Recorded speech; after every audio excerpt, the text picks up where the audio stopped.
The PinClicks keyword research tool absolutely changed my Pinteresting life, and I feel like it was a research tool that was developed specifically for me and my Pinterest keyword research process. I probably feel that way because it does everything that I have ever wanted a Pinterest keyword research tool to do. When Tony was developing the tool in 2024, he actually reached out to me and asked me what I would like a tool to do, and I was able to give him suggestions for features that are really integral to my Pinterest keyword research process. And so I rarely do my Pinterest keyword research on Pinterest anymore. Once in a while, I'll go back over there to check my research to make sure that I'm getting the same things out of PinClicks as I would have gotten directly off the platform, because I know that that's a reliable process. But it is so much faster in PinClicks that the more that I can determine that what I'm getting is just as good or even better as what I'm getting directly off Pinterest, I find myself going to Pinterest less and less. If you decide to do the 5-day free trial of PinClicks, which I really believe you should, please make the time to watch all of the videos that Tony has included on every one of the tools about how to use the tool and the PinClicks search engine. So he is a very step-by-step person. He's far more organized than I am. If you find my keyword research process a little bit overwhelming, you'll probably find that his help videos inside PinClicks just let you bring it all together and create your own step-by-step process, and really eliminate some of the overwhelm. The first thing that I do when I start doing Pinterest keyword research in PinClicks is go to the Interest Explorer, because the Interest Explorer is the tool that lets us search all of those ideas pages now that we talked about in the other keyword research video, the old school keyword research video. I wanted to be able to search Pinterest ideas pages. That's never been an option before PinClicks, and now we can. So now I can see at a glance all of the pages that are actually relevant to mason jar crafts without trying to dig up the individual relevant pages to look at. You can open all these pages, all the relevant ones that you want to look at right here. You really don't even have to start by opening them all anymore, because now we can see in comparison to one another which pages might be more valuable to Pinterest than others. I think that pages that have both taxonomy and related interests or related searches are more valuable than pages that don't have either or only have one. For example, Mason Jar Crafts for Boyfriend doesn't have either. DIY Halloween Mason Jar Crafts doesn't have either. Mason Jar Reindeer Crafts only has taxonomy, but Mason Jar Crafts DIY has both taxonomy and related interests. So when I search related interests, I like to filter, up here, filter, and see interests that have both taxonomy and related interests. You can go ahead and throw related searches on there too, but it's very rare that you'll find a page that has all three. I think Pinterest saves that for kind of the level up. It's only going to be the most broad ideas that have all three. So I just really start with two. When we say taxonomy, taxonomy, related interests, or related searches, what we are talking about is these things here. This is taxonomy. Pinterest has taken the next step and gone ahead and tried to identify what categories this idea belongs to. So there are pages where they've kind of really drilled it down. This page will probably be like the main page for the search. This is a keyword that we've already identified that we're going to target. But I believe that pages that have any semblance of taxonomy, as long as it is accurate, like as long as it makes sense for the search, that those pages are probably more valuable than the pages that don't have it. Related interests, if you scroll down underneath the pins, they are right here. Sometimes it'll say related searches. I believe that these are good touch points for Pinterest to develop relationship between the pin that's targeting, mason jar DIY crafts and the pin that's targeting tiny jars or things to do with mason jars. And so if related interests and related searches don't exist for the page, maybe there's really not as much information for Pinterest to use to distribute your content. And so I like to focus on ideas pages, keywords that have taxonomy and related interests. Recently, 2024, 2025, I've been using the annotations. That's what these are, annotations that I find that have both taxonomy and related interests for my board names. Now, obviously, there are too many related interests for me to have a board for all of these. I just pick 3 or 4 of the most relevant ones to what I'm doing. Mason jar DIY crafts. Open those up over here, mason jar crafts. And if you're looking for a board name, I would honestly choose the one with the best search volume. That's a new concept. Search volume's new.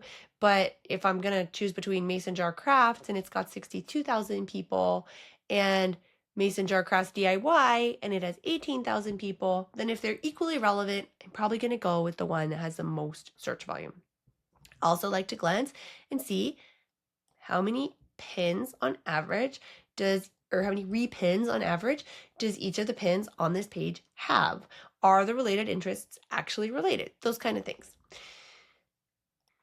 This is quick and easy to do in PinClicks, unlike the old days where we had to copy and paste all our pins into logged out window and then drill down inside all our annotations in the logged out window to try to determine which keywords might be the most valuable for us. After I've chosen some keywords, like mason jar crafts, then I take it to the keyword research tab. And I'm just gonna look in here for more words that are really relevant to my blog post. And I'm going to take a minute to check the information around those words. So volume is still coming in for these words. It's brand new to PinClicks since it's brand new to Pinterest, and they're busy crawling the pages right now and bringing volume in. It'll hopefully be here pretty soon. Followers is also kind of new information. It's been there a long time, but it's not something we've ever considered. Obviously, words with more followers are probably going to be more relevant. Now, popularity, I don't actually love that this is called popularity because it's confusing for people. A full red bar does not mean really that this word is the best word. It means that this word is the one that drops down first when this is what you put in Pinterest. So like if you're actually on Pinterest and you're searching Pinterest and you search mason jar crafts. Whoops. Okay, so mason jar crafts drops down first, then centerpieces and Christmas gifts, then gifts. And if you put in the same thing here as what you put into PinClicks, this list is what you are seeing as popularity here. So this is the first one in the drop down. This is the second one in the drop down. This is the third one in the drop down, right? Because like we discussed earlier in the other video, this list is populated by what I believe, and obviously what Tony believes also, is what is the most popular search right now. It does not mean that mason jar crafts DIY is a better keyword for your blog post than mason jar crafts DIY Christmas. If your blog post is specific to Christmas, adding Christmas is better for you. So don't get confused by popularity. Just understand what it's showing you. It's like you're searching on Pinterest, but it's like you're searching on Pinterest a whole bunch more words at a time. Don't let it be too overwhelming. Once I've decided that I'm, targeting the word mason jar crafts DIY, then I want to see the top pins for that keyword, because what I want to do is collect my annotations for that keyword really quickly. So this next thing that I'm about to show you is actually a feature that I asked Tony to add to PinClicks when he started creating it, because annotations have been such an integral part of my keywording process for so long, and it's always taken a really long time. Locating your pins that you want to do research on, opening them in a logged out window, copying and pasting, all the little gray search bubbles on the back end of Pinterest. Now we can collect annotations as quickly as hovering over the pin and this little button right here, copy all the annotated interests. So this literally copies all of those annotations that we would have seen on the back end, the logged out end of Pinterest, and then we can paste them into a Google Doc.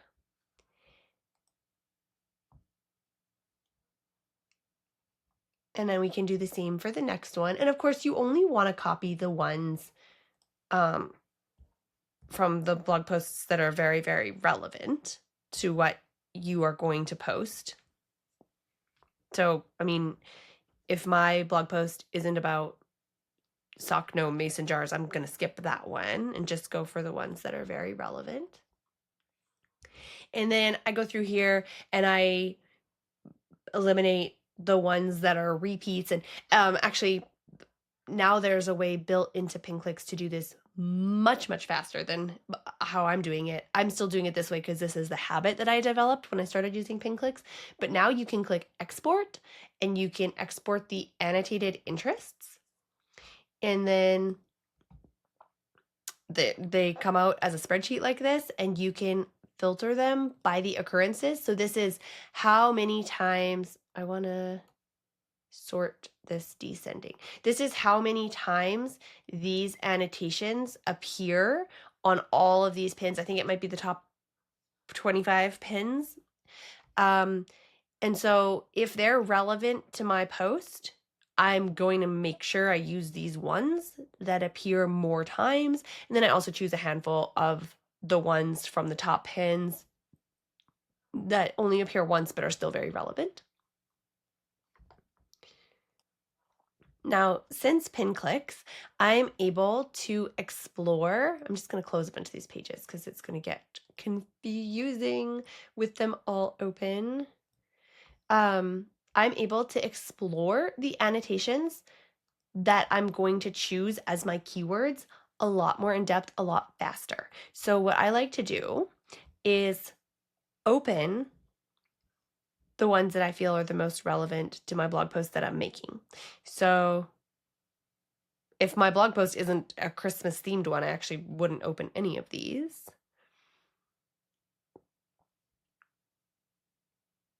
But I would open the ones that are relevant. I mean, maybe I would be posting a Christmas one right now, but in our example, it's not Christmas. Just opening the ones that are relevant. Did I get that one?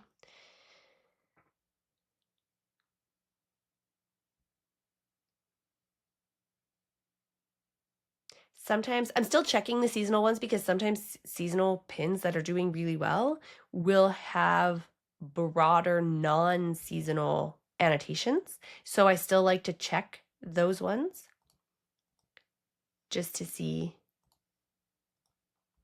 if they have those broader annotations. And I open some. Again, like, don't let the number of potential keywords become overwhelming. Just make yourself a goal, like I'm going to choose 5 good keywords that I'm going to target right now, or I'm going to choose 10 good keywords I'm going to target right now.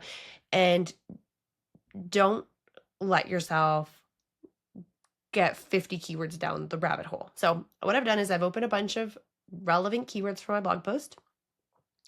And now I'm going to check these keywords to see does the page have taxonomy, which is what we're seeing here, and does it have related interests or not? And if I have a bunch that don't have related interests and taxonomy and a bunch that do, then I'm going to close the ones that don't. Because I believe, like we talked about earlier, the ones that do have more touch points are more valuable. And I got to start, narrowing it down somewhere. So I'm going to work with these ones. And then I take it one step further and I'm looking for more words coming off of these words that might be relevant for my blog post. So I scan this list and I scan this list. Maybe this one is relevant and maybe this one is relevant and maybe this one is relevant. This is a great one. Maybe this one is relevant.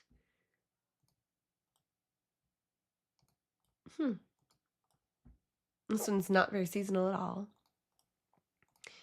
Okay, and then I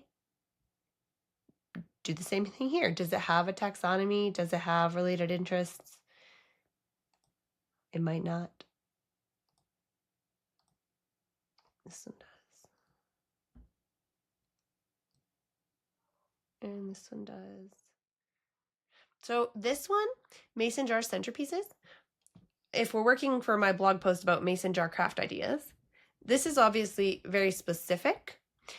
It might not be completely relevant for my whole cluster that I'm working on right now. Maybe this is another major idea inside my cluster. So I usually move it away at the top of the screen. I move it away so I can come back to this one later because it's another idea that I'm going to want to explore. Right now I'm just kind of exploring for my mason jar crafts keywords. And I'm just choosing a handful of keywords that I'm going to target. Centerpieces. Oh, I've got that one open twice. Mason jar centerpieces. Okay, there we go. Then I like to look at the number of saves broadly across the term. So this one, crafts with mason jars, it's 4,000 saves. This one, mason jar craft ideas, 35,000 saves. That's pretty, significant difference. So I might note that this keyword is potentially better than this keyword. This one has 9,000. This one has 7,000. This one has 57,000. Okay, jar craft ideas. So when I'm targeting mason jar craft ideas, I am by default also targeting jar craft ideas. So I don't need to worry about missing it, but it might be a sign that I do want to go for a couple more of these words on this one because it's getting broad distribution. I also might look at the top pins that have a lot of saves and say, are there words on this pin that are contributing to this pin getting a lot of saves that would benefit my my overall blog post? And if there are any, then I will note them. So in our example, I do have a painted mason jar ideas cluster. So I would probably start exploring words related to painted mason jars for that post and board. Like I said earlier, I'm not a very step-by-step person. I know this probably doesn't feel step-by-step enough for you because it doesn't feel step-by-step enough for most people. But as you start poking around in here and as you start discovering the keywords and using them on Pinterest and seeing what can do well for you, you will develop your own process in here that is easy for you to follow. And if you take the time to watch all the little videos that Tony has down here in the corner, they are going to make this so much clearer for you. There are a few other things that you can do in PinClicks that I'm going to show you. This really is the extent of kind of what I do every day, but there are some ways that you can use PinClicks to further your keyword research game that are still sort of mind-blowing to me. So he's recently added the Account Explorer. You can search any account to see what keywords it ranks for.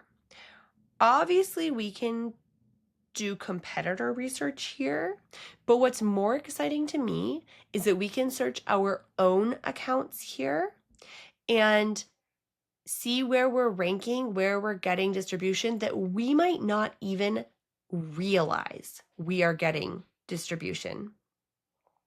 It's really easy to believe that you're getting the most traction for keywords that you've specifically targeted.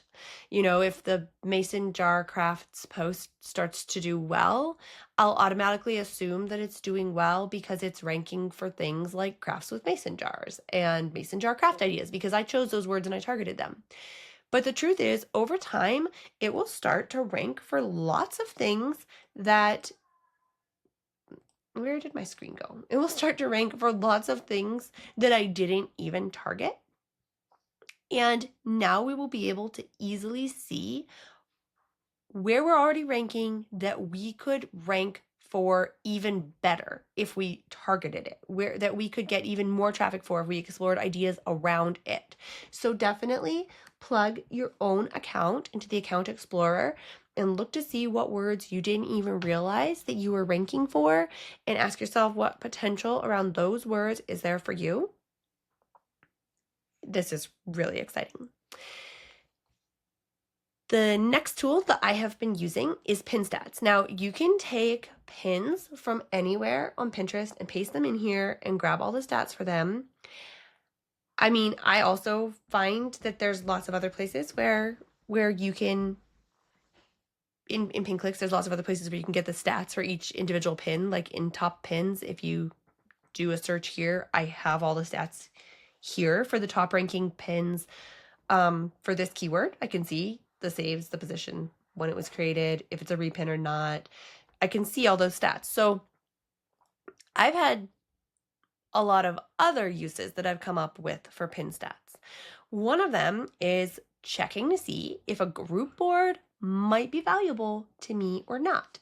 You can easily copy and paste all the pin URLs off a group board. We can do this right now. I'm just going to go to an account that I know has group boards.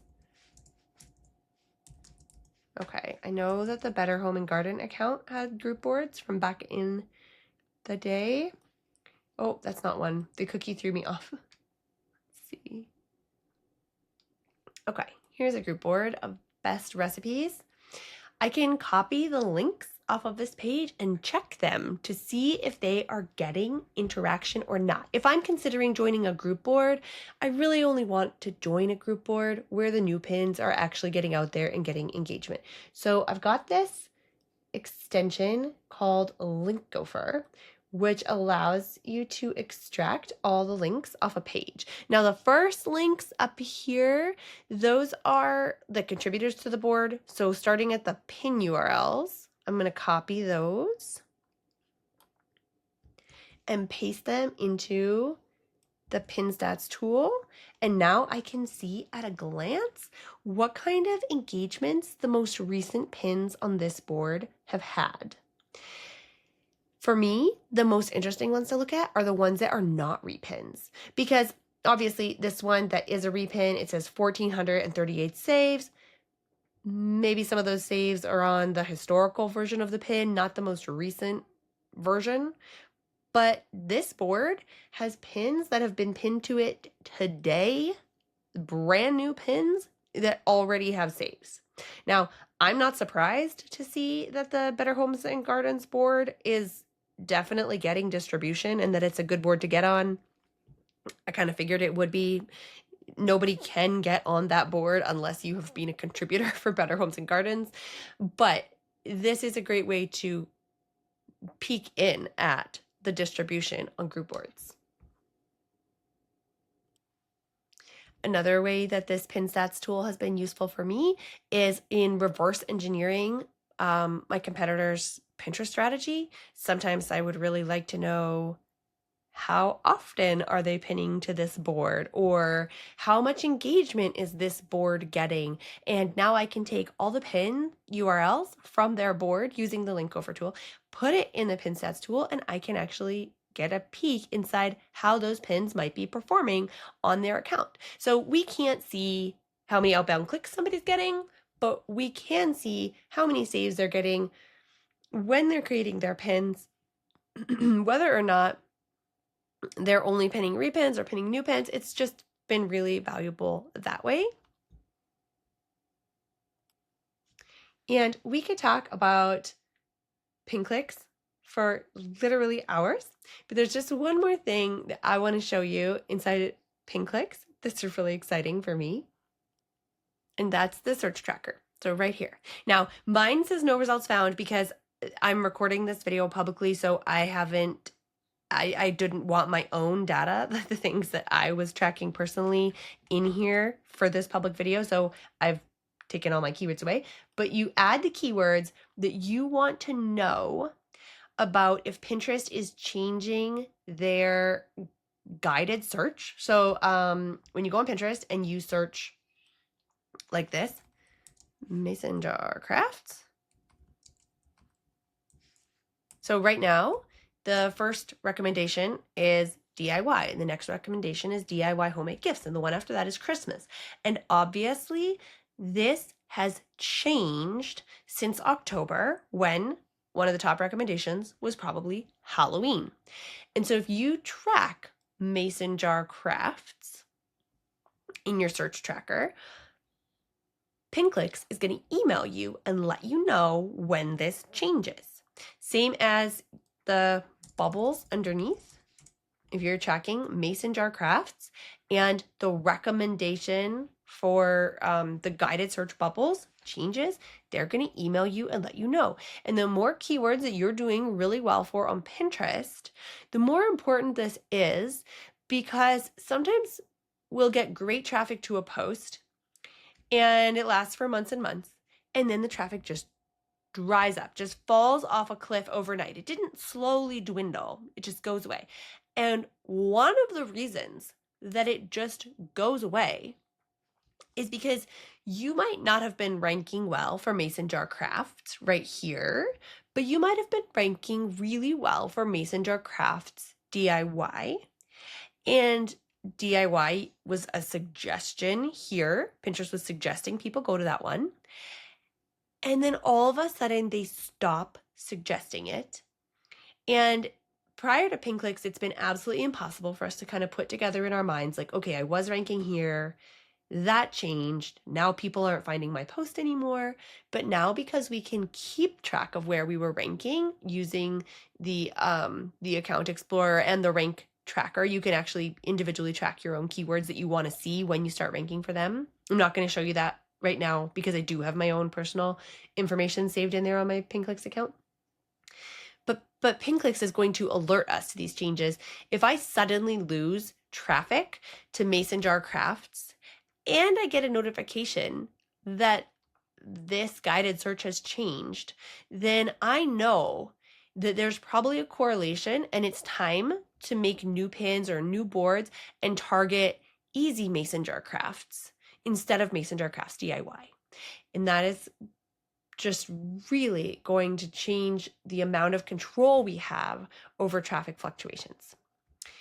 Okay, I think that is all that we need to cover for PinClicks right now. I'm sure that I'll be able to update and expand this video in the future as I continue to refine my own keyword research process, and as PinClicks continues to bring in the volume and followers information, because I do think that that will probably change the way that I'm assessing keywords over time.